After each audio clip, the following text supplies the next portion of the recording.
مسلمانوں کے ایک خلیفہ کے انتقال کے بعد مسلمانوں سے جنگ کے بارے میں رومیوں میں اختلاف ہو گیا اور ان کے بادشاہوں نے جمع ہو کر کہا مسلمان اب آپس میں ایک دوسرے کے ساتھ لڑنے میں مشغول ہو جائیں گے اور ہم ان کی بے خبری کے عالم میں ان پر حملہ کر دیں گے۔ اس مقصد کے لیے انہوں نے آپس میں خوب مشورے کیے، بحث و تکرار ہوئی اور سب اس بات پر متفق ہو گئے کہ یہ ایک بہترین موقع ہے۔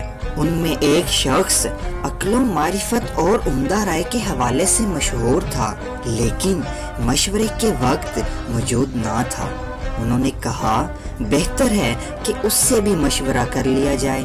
جب انہوں نے اس شخص کو اپنے متفقہ فیصلے کی خبر دی تو اس نے کہا کہ میرے خیال سے یہ فیصلہ درست نہیں ہے۔ جب اس سے وجہ پوچھی گئی تو اس نے کہا میں کل تمہیں اس کی وجہ بتاؤں گا۔ اگلی صبح سب لوگ اس کے پاس گئے اور کہا کہ تم نے آج کے دن ہمیں جواب دینے کا وعدہ کیا تھا۔ اس نے کہا ضرور۔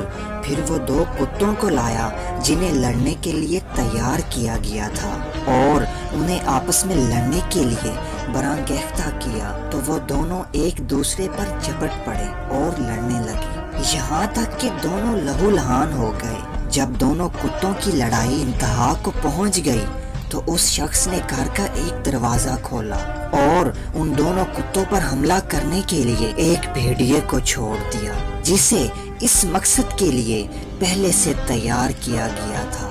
جب دونوں کتوں نے اس بھیڑیے کو دیکھا تو آپس کی لڑائی کو ترک کر دیا اور متحد ہو کر دونوں اس بھیڑیے پر جھپٹ پڑے، یہاں تک کہ اسے مار دیا۔ اس کے بعد اس شخص نے حاضرین کی طرف متوجہ ہو کر کہا تمہاری اور مسلمانوں کی مثال اس کھیل کی سی ہے۔ مسلمانوں میں آپس میں قتل و غارت گری کا سلسلہ رہتا ہے جب تک کہ کوئی بیرونی دشمن ان کے مقابل نہ آ جائے۔ جب باہر سے کوئی دشمن ان پر حملہ آور ہو تو پھر یہ آپس کی دشمنی کو ترک کر کے بیرونی دشمن کے مقابلے میں متحد ہو جاتے ہیں۔ تمام حاضرین نے اس رائے کو پسند کیا اور اس کے مشورے پر متفق ہو گئے۔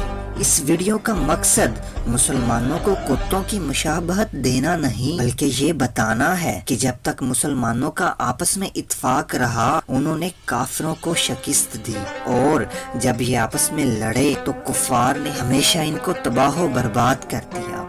ویڈیو کے متعلق اپنی قیمتی رائے کا اظہار کمنٹس باکس میں ضرور کیجیے گا۔